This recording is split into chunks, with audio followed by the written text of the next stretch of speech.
చాలా మందికి అపోహ ఏముంటుందంటే స్ట్రోక్ అనేది ఓన్లీ ఆ మగవాళ్ళకి మాత్రమే వస్తుంది, ఆడవాళ్ళకి ఎక్కువగా రాదు అనుకుంటుంటారు. కానీ స్ట్రోక్ అనేది ఆడవాళ్ళలో కూడా కామన్గా వస్తుంటుంది.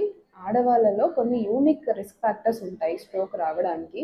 ఇవేంటంటే ప్రెగ్నెన్సీలో బీపీ పెరగడం వల్ల, హార్మోనల్ పిల్స్ తీసుకోవడం వల్ల, మెనోపాజ్ స్టేజ్లో హార్మోనల్ చేంజెస్ వల్ల. సో ఇవన్నీ మనకు స్ట్రోక్ రిస్క్ని అనేవి పెంచుతాయి. మగవాళ్ళతో కంపేర్ చేస్తే ఆడవాళ్ళలో ఈ స్ట్రోక్కి సంబంధించిన లక్షణాలు కొంచెం విభిన్నంగా ఉంటాయి.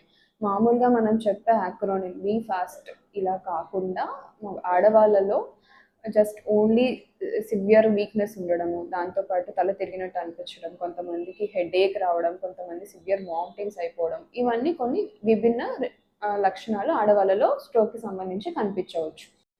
దీంతో పాటు ఆడవాళ్ళలో స్ట్రోక్ వచ్చిన తర్వాత post stroke disability, post stroke depression, dependency అనేది చాలా ఎక్కువగా ఉంటుంది.